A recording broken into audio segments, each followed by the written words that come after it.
You know that feeling, right?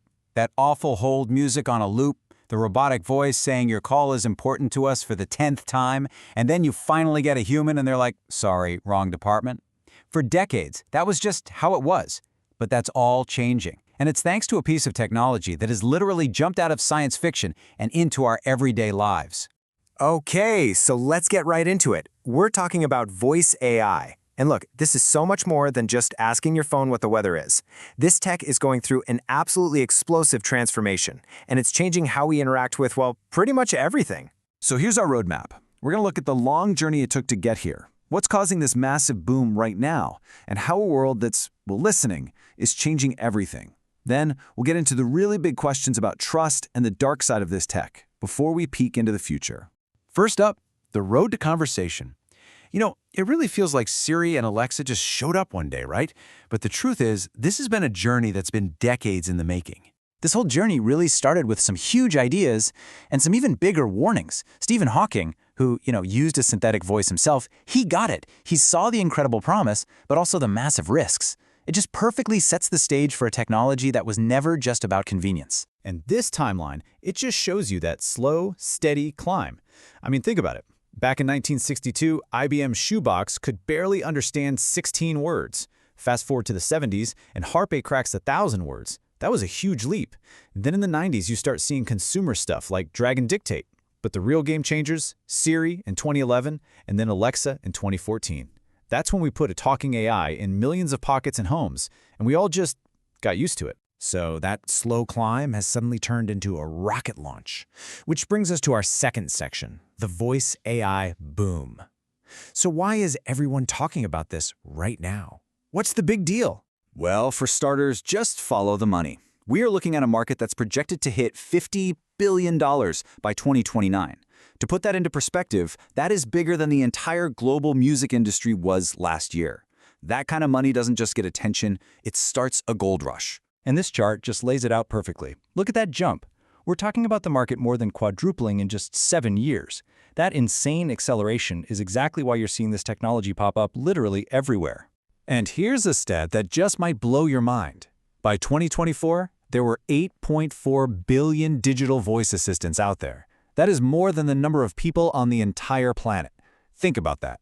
More digital helpers than humans. They are truly, truly everywhere.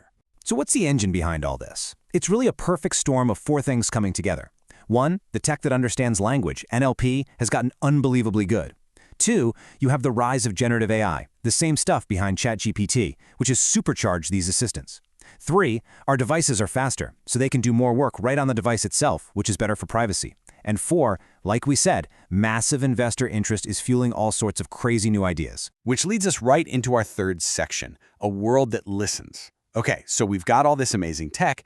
Where is it actually showing up? How is it changing things in the real world? Well, this gives you a pretty good snapshot. In customer service, some companies are automating over half their calls, which means you wait less. In healthcare, doctors are using it to get rid of tedious paperwork so they can actually focus on patients. In retail, tons of us are now using our voice to research products before we buy.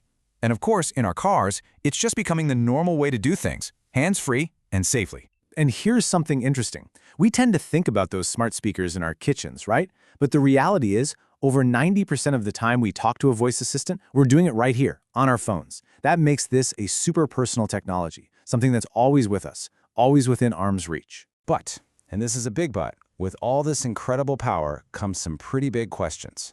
So, let's move into section 4, trust, truth, and technology. This is the really important conversation we need to be having about the risks and the downsides. This data here, it just perfectly captures where we're at. We are almost split right down the middle. 53% of people are excited about AI, but 50% are also nervous. We're living right in that tension, that pull between, wow, this is cool, and uh-oh, this is scary. And a lot of that nervousness comes from this gap, the gap between what we want and what we actually get, right? We want it to understand us perfectly, but instead we get these frustrating screw-ups. We want our privacy, but there's that little voice in the back of our head wondering if it's always listening.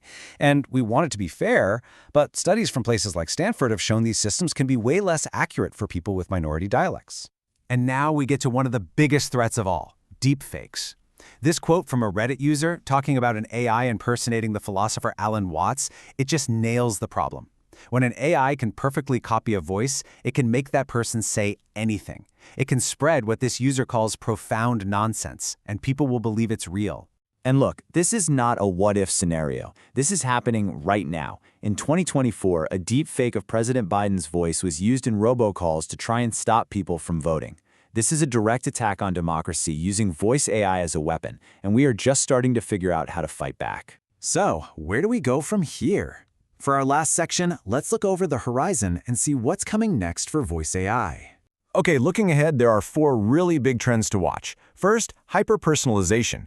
This means your assistant won't just answer you, it'll start to anticipate what you need. Next, a huge shift to on-device AI, which means things get faster and more private since your data doesn't have to go to the cloud. Then you've got autonomous routines. Your AI might just book a meeting room for you because it heard you schedule a call. And finally, something called speech neutralization.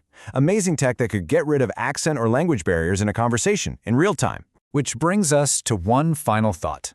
The time when we just barked commands at our devices, that's ending. We are walking into an era where they will actually listen, where they'll understand context, maybe even know what we need before we do. So, as our devices become better listeners, the real question isn't about them anymore. It's about us. What will we choose to say?